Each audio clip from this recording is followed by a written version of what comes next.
the last few statements which Naidu, the chief minister, has been making, saying that don't watch, what is it, Avatar and other superheroes, let's focus on Ramayana and Mahabharata, that family values, India is the best and there's nobody else who follows family values.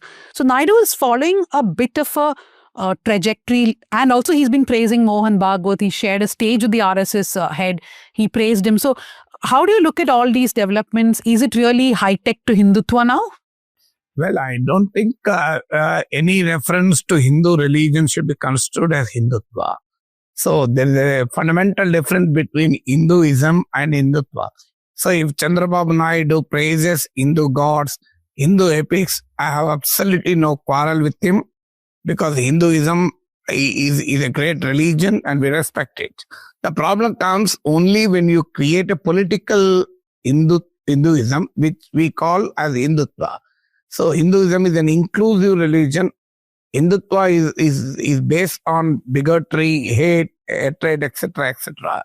So the problem comes only when you identify with the political Hinduism. So the spiritual Hinduism is absolutely no problem. So, but you are right. Chandrababu Naidu shared the dais with RSS. That has raised a lot of concerns even among the some conscious Telugu Desam following. The simple thing then I will tell you, if RSS ideology dominates Andhra Pradesh people's political thoughts, obvious beneficiary of that will be BJP, not the TDP. So that is the concern among the TDP's conscious followers also. Well, Chandrababu Naidu is unable to recognize the perils of RSS ideological advancement on Telugu Desam Party's political future. For short-term political ends, he is trying to show himself more loyal than the master. We have seen people like Hemanta Biswa Sarma, after joining the BJP, he has become more virulent Hindutva-vadi than anybody else.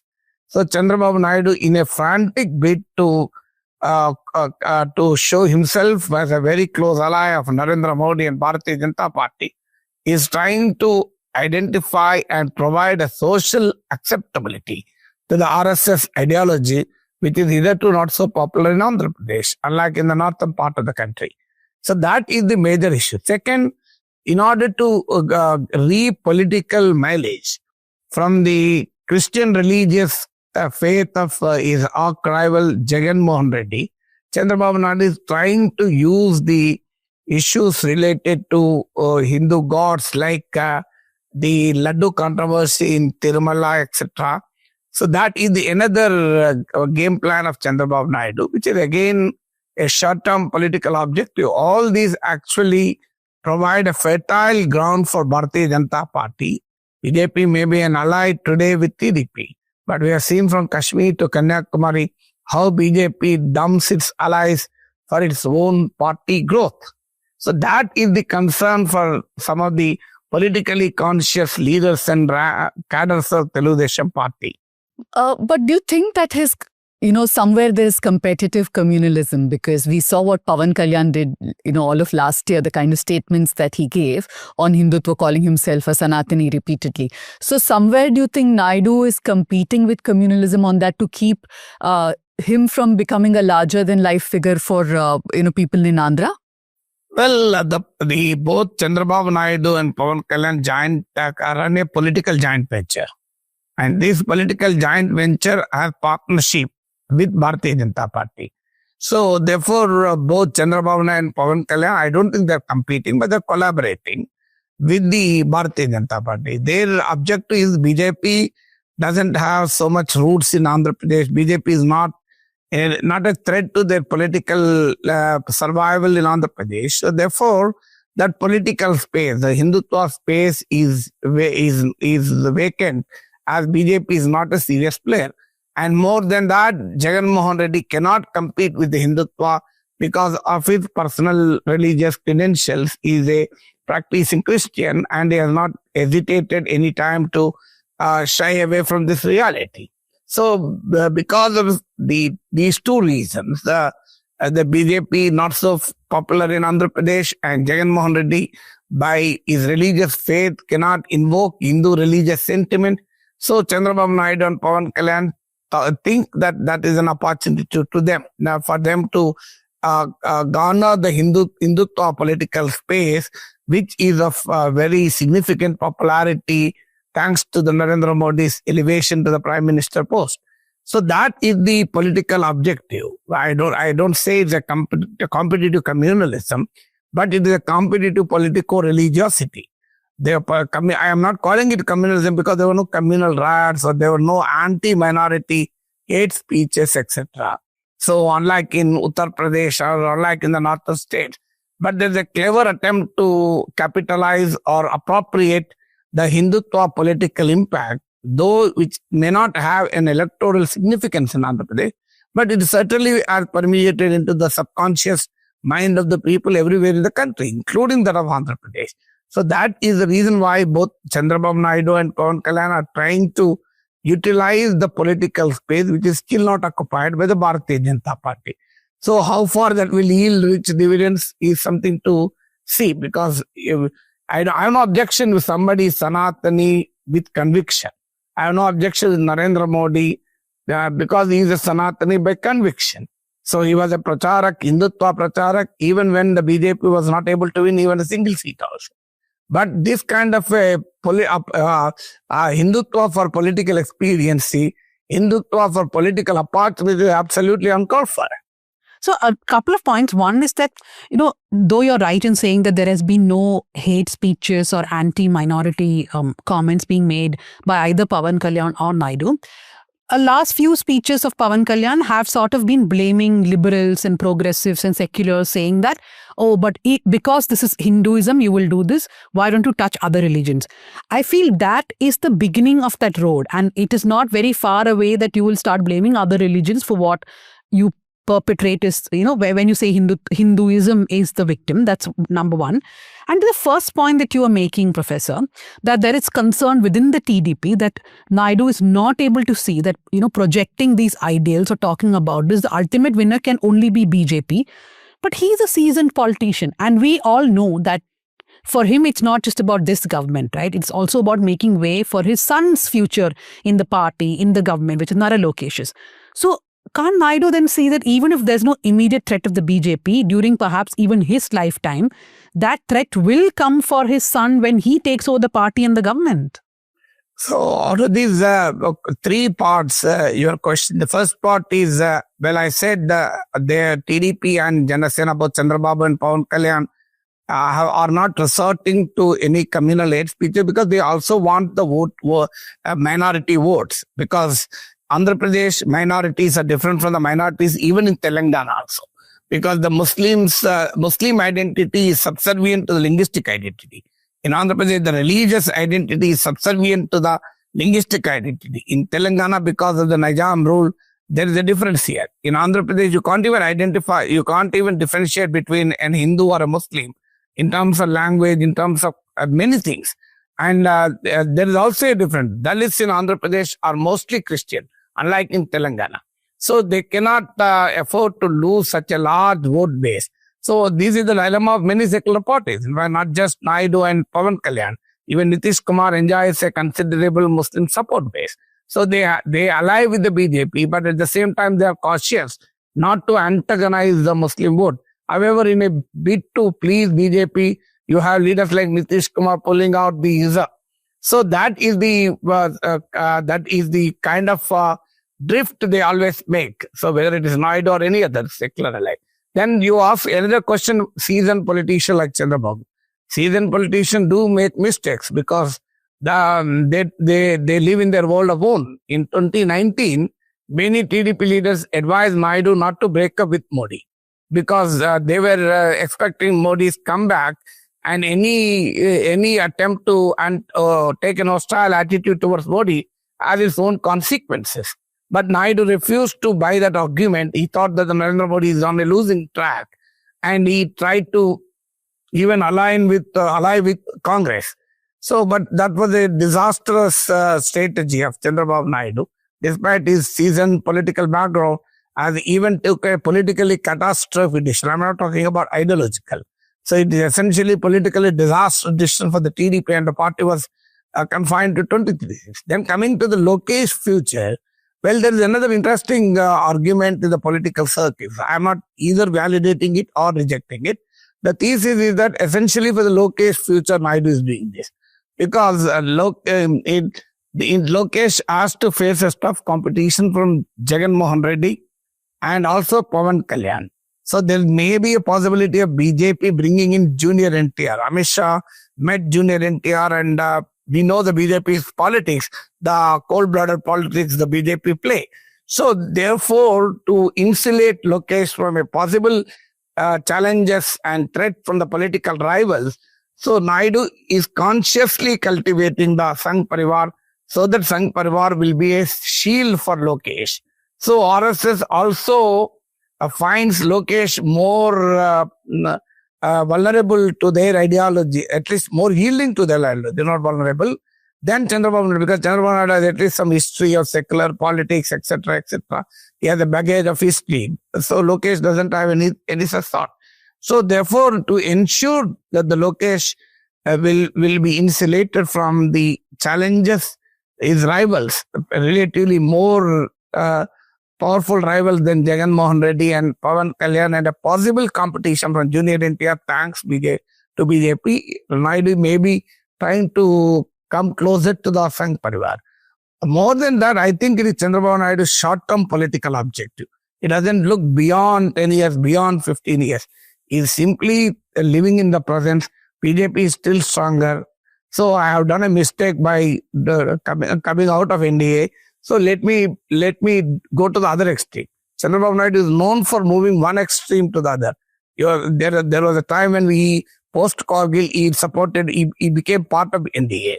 He was the NDA 1's convener. Subsequent to 2002 Gujarat riots, he has even created an impression that he is opposed to communal politics and he is pulling out of NDA.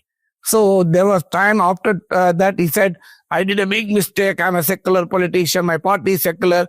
This is an historical blunder, my alliance with BJP. We will never ally with BJP, he said.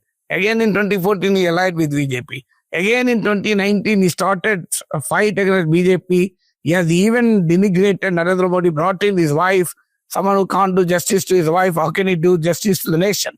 This was what Chandrababu Naidu attacked, even personally Narendra Modi, and said, I will never join hands with BJP.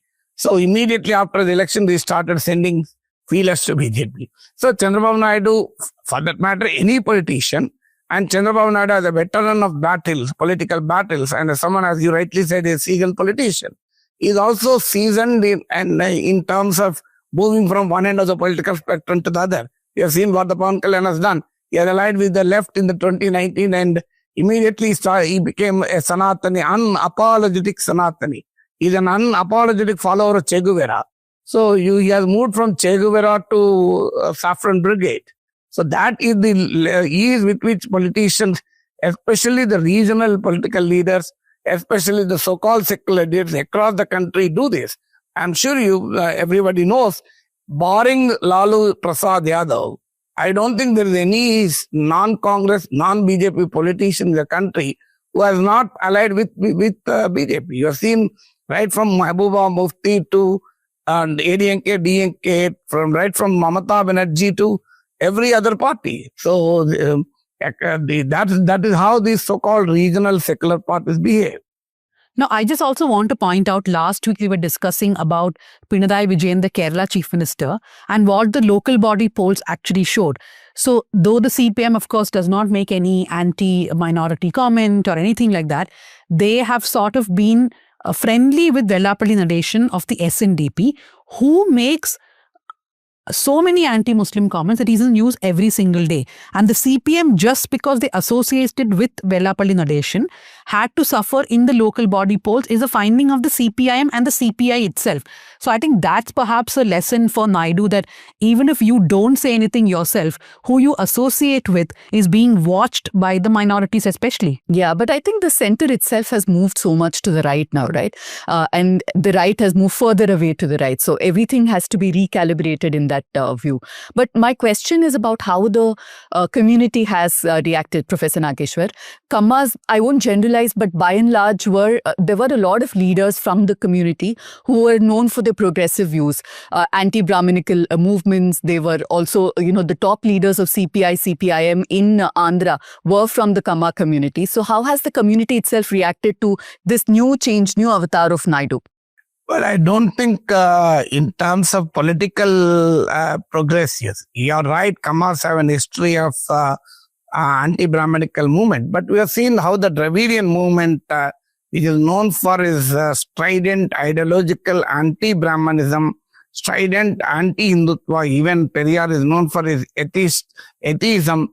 When Dravidian movement can succumb to Hindutva politics, forget about any other social formation.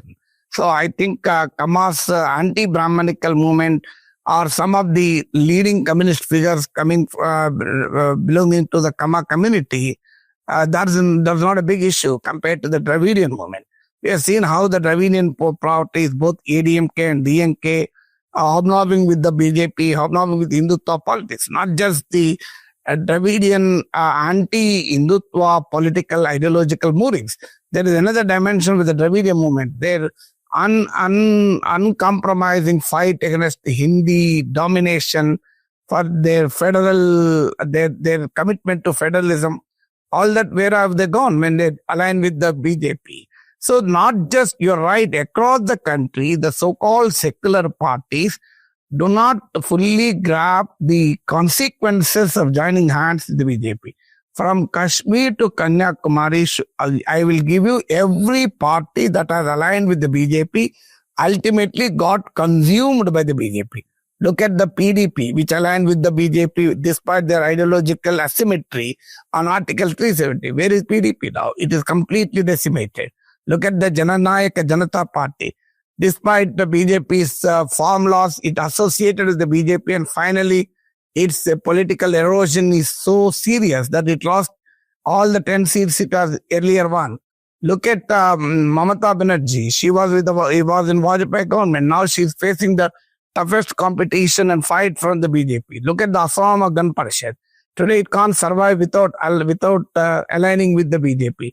Look at Shiva Sena, which has now become marginalized in Maharashtra. Look at Naveen Patnaik, who was not an NDA but non-NDA ally. All the three non-NDA allies of BJP, the Naveen Patnaik in Orissa, Jagan Mohan Reddy in Andhra Pradesh, KCR in Telangana, lost it. Look at Janata Dal Secular is increasingly losing its base.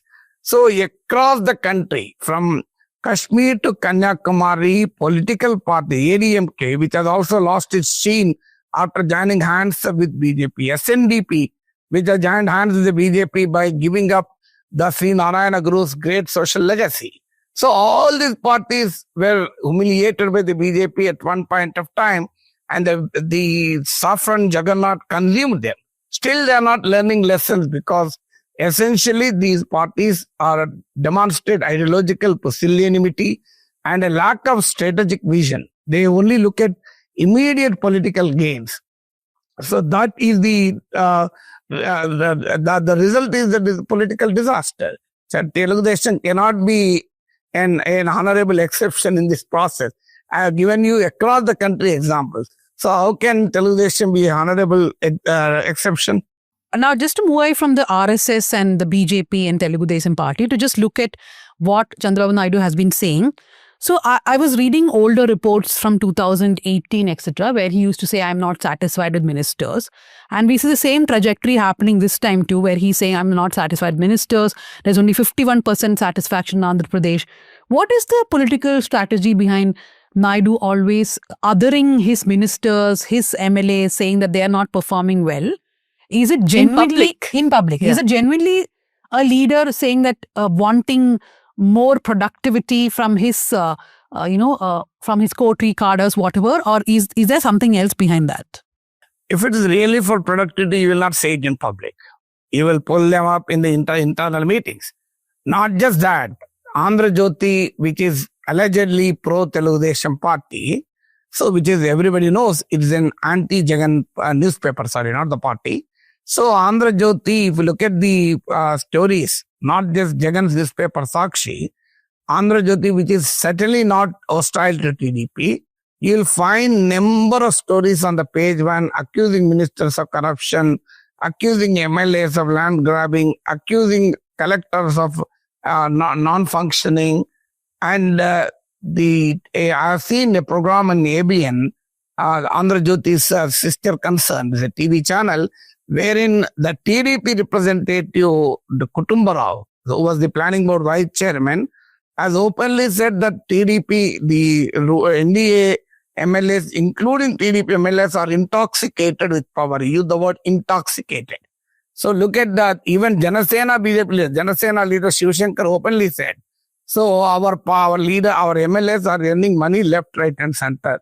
They're openly telling, our leaders have given us seats by asking them how much money we can spend. They will give us ticket in the next election based on the money we have. So what is wrong in earning money? This is what the NDA leaders telling on a TV channel which is not hostile to TDP. What can we understand? You're right, Chief Minister publicly chiding MLAs, ministers, even collectors. So the kind of narrative which Chandrababu Naidu is intelligently trying to project is that nobody is working. Only I am working, Lokesh working, to some extent Pawan Kalyan working. So nobody else is working.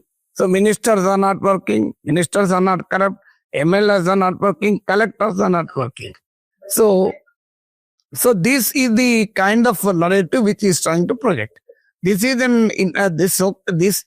according to them, an intelligent attempt to insulate the leader from the possible anti-incumbency. Anti-incumbency operates at two levels, at the state level and at the constituency level.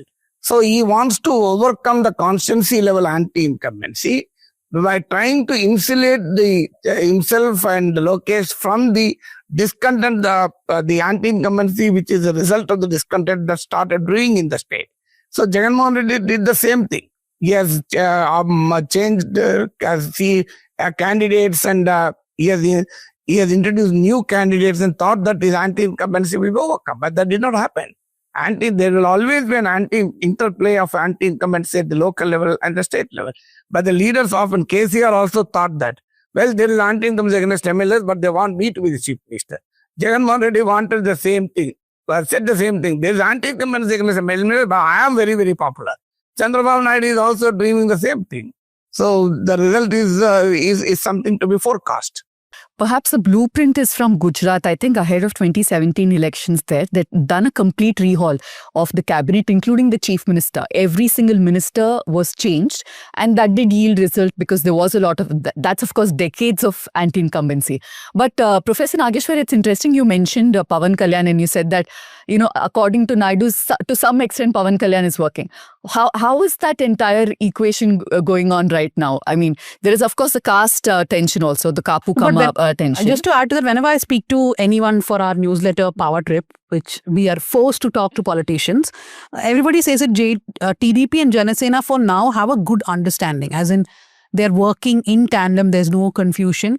Will Pawan Kalyan become a threat in the future is not of a big concern now. But how is that equation going, as Pooja was asking? Yeah, in terms of functioning, because what kind do they have hold on the ministries, JSP? Do they get autonomy in decisions? How is that functioning?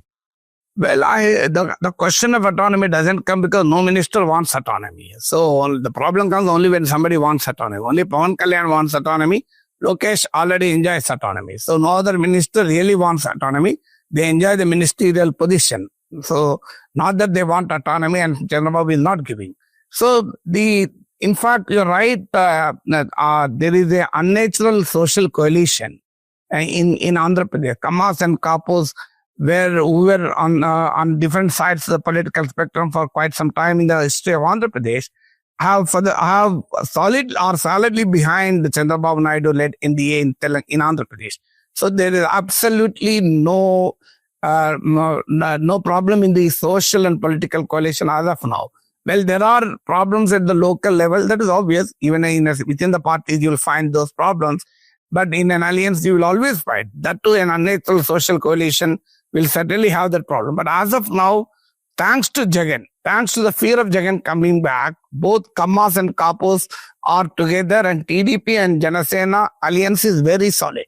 There's no dispute about that. Is in fact the reason for NDA still enjoying the popular support. I am sure even today, if elections are held, no wonder that NDA comes back to power.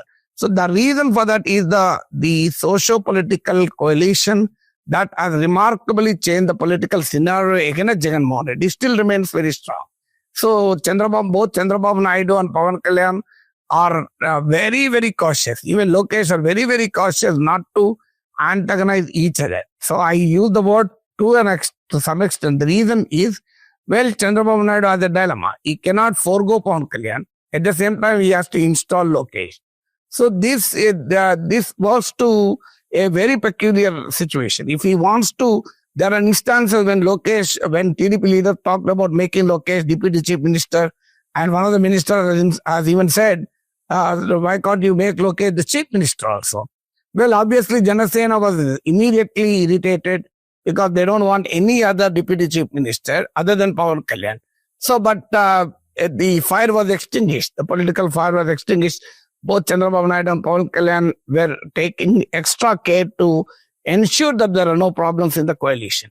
So I use the word some extent in that context because Chandrababu Naidu is compelled to install Lokesh as the leader. And this process goes contrary to Pawan Kalyan's number 2 stature in the NDA. So that contradiction is playing up now and then. But certainly today, there's a perfect political chemistry between Naidu and Pawan Kalyan, between Lokesh and Pawan Kalyan, between TDP and Jana Sena, and between the two social formations. There are local level problems that is obvious in any alliance. Okay, since the professor was talking about Pawan Kalyan and Naidu having this good relationship, we must actually look at what is happening in Tamil Nadu. What we've reported over the last few weeks is that though there have been hints that the AIDMK wants to align with Vijay's party, the TVK, and Vijay also did not mind having talks, it never progressed really because of who would become the chief minister. Now, Vijay, though he is making his political debut, he still sees himself as the chief minister face, and Edappadi Palaniswamy is very categorical that in an alliance which he is leading, he will be the CM face, Vijay can become the deputy CM. But in Andhra Pradesh, we see that Pawan Kalyan is sort of now happy with the deputy CM post he's gotten. And like you were saying, Professor, there doesn't seem to be any misunderstanding or friction as of now. But is that also from his lesson from previous elections where he's not been successful? And how do you see Pawan Kalyan's, ambition going forward? There had been a lot of talks in between that perhaps he would merge his party with the BJP. But those talks have sort of subsided now, right? No, the question of Jana Sena merger with BJP doesn't arise, and Pawan Kalyan has even publicly said that when Amit Shah proposed such an idea, he has rejected it. So he is aligning with the BJP, but he was never in favor of any idea of merging his party with BJP. As of now, Pawan Kalyan fully knows his limitations. So he has, in fact, the BJP had a second choice other than joining hands with the TDP. They wanted to be a third force. They wanted to ensure one of the two parties, either TDP or YSRCP, weaken so that there will be a space for BJP. But it was Pawan Kalyan who was vehemently in favor of joining hands with the TDP because of the ignominious defeat he suffered in 2019. He himself lost from the 2 seats which he contested. Only one MLA won from Jana Sena, and that man has also defected to YSRCP. So he knows fully well that his followers may want him to be the chief minister, but he is pretty conscious of the fact that he doesn't have that kind of a popular support. So TDP also knows Pawan Kalyan is not a threat to Chandrababu Naidu. Well, he may be a threat to Lokesh in future, but as of now, as long as Chandrababu Naidu is actively at the helm, Pawan Kalyan has no ambition to surpass Chandrababu Naidu. He knows that Chandrababu Naidu is a towering leader compared to Pawan Kalyan. So therefore, as of now, it's a win-win situation. That's the reason Pawan Kalyan always says for next 15 years, this alliance will be for 15 years. So he is only looking at post-Chandrababu Naidu scenario. So that is the more after Chandrababu Naidu retired from active politics, Pawan Kalyan wants to be in the field, I think. So that's the reason he's always talking about 15-year lifetime for the NDA in Andhra Pradesh. Why not 25 years? Why not 30 years? Why only 15 years? Nobody knows.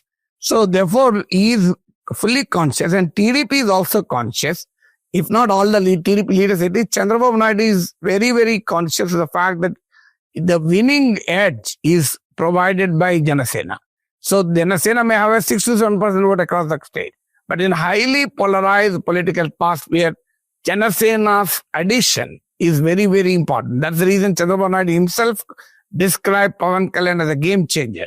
That is what Chandrababu Naidu said even in his popular entertainment show with Nandamuri Balakrishna called The Unstoppable. So therefore, it is a win-win partnership as of now.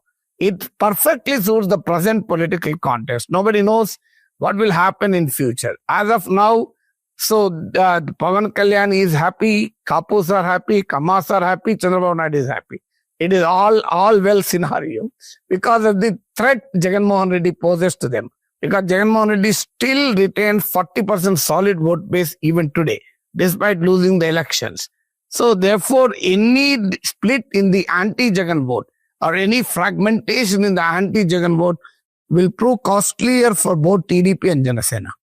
All is happy in the ruling coalition, but one area where things are not very happy is the finances of Andhra Pradesh, because 11 years and the special category status has not come.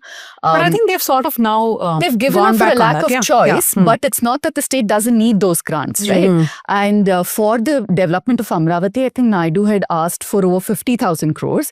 The BJP, the NDA has granted less than 5,000 crores. So everything is in limbo.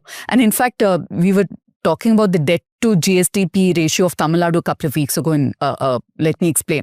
But Andhra has a higher ratio, which is over 35%, which is very alarming. But Professor Nageshwar, how do you think Naidu will bring in the much-needed funds? Because the investments are coming in, the announcements are happening, but that is not even, that's like a drop in the ocean, right, compared to the amount that they actually need.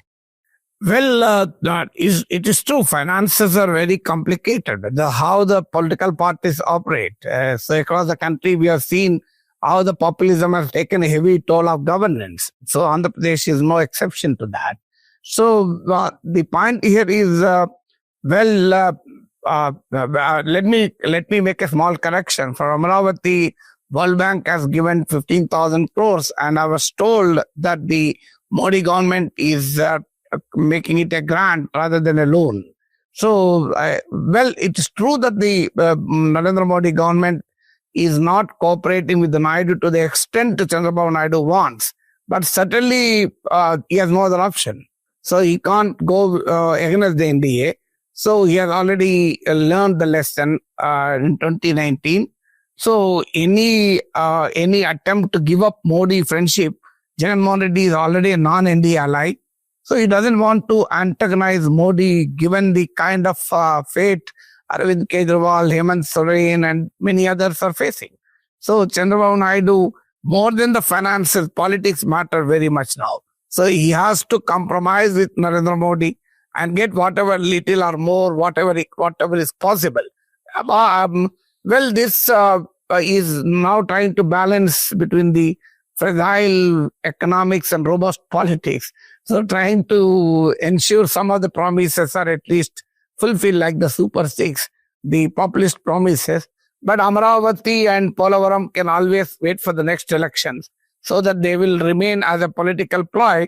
Politicians are very clever. So they are so intelligent, they will convert the crisis into opportunity.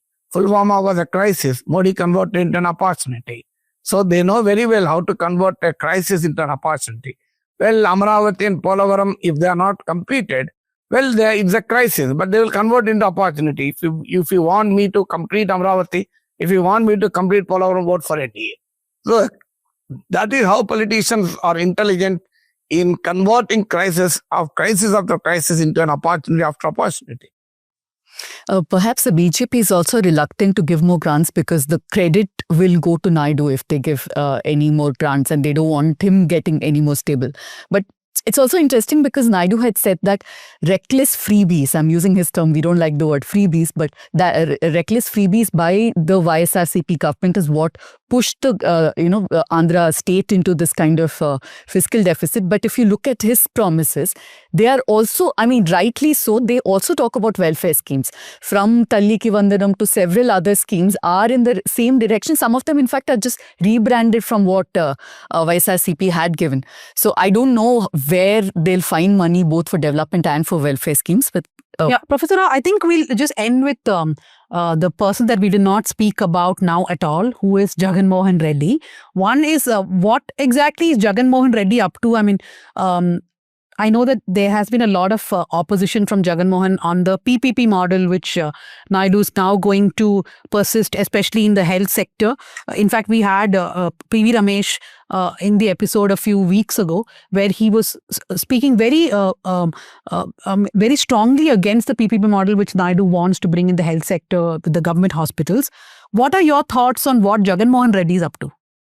Well, Jagan Mohan Reddy is living in a world of his own, thinking that there is already a strong discontent against Chandrababu Naidu, and if elections are held now, he will come back to power with thumping majority. That is the illusory world people live. That's the problem I have. I was, I was in legislature, I was in media, so I was on the both sides of the fence to that extent, and I've intimately seen how politicians at the top level work. So they live in a world which there are sycophants around them, and they always tell that something great is happening for you. So I've seen with all the top leaders, they face the vulnerability for this. So Jagan Mohan Reddy is not an exception to it. So but on the ground, I think Jagan Mohan Reddy thinks that Super 6, people are terribly dissatisfied with it. It is true that Naidu has not implemented some of the promises made along with the Super 6, but I think there is a reasonably better satisfaction than that. Well, the second is Jagan Mohan Reddy thinks that Naidu doesn't have credibility in terms of the welfare schemes.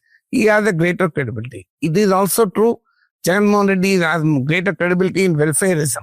But people are not looking for credibility. People are looking for delivery. Well, Chandrababu Naidu may not personally believe in welfareism. He is a reformer, he is a protagonist of economic reforms.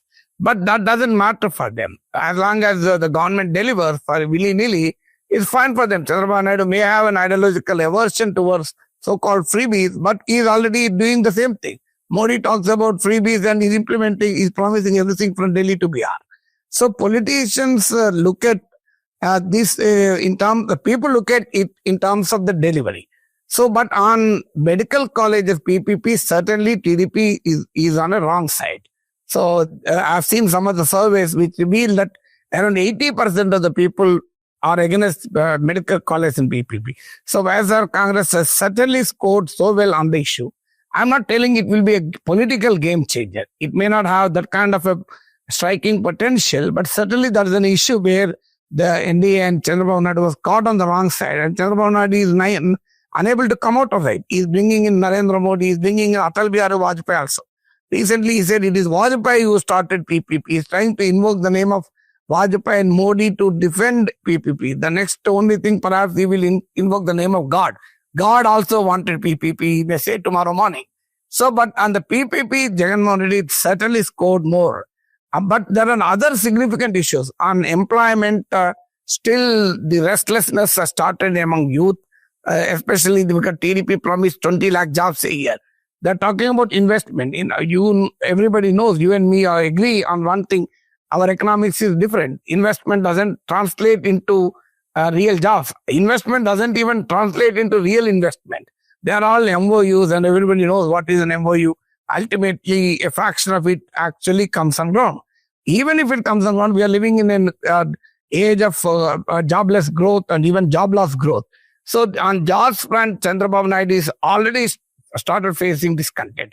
On farmers' issues, they are facing started discontent. Jagan Mohan Reddy trying to capitalize on it, on chili farmers, mango farmers, etc.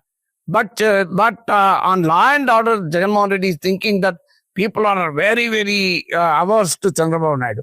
Well, the political fight between TDP and YCP, the fight between the activists of TDP and political YCP is not an issue of law and order for the common people. I don't think common people are so seriously concerned. So there are areas where people are disgruntled, but there are areas people are still happy.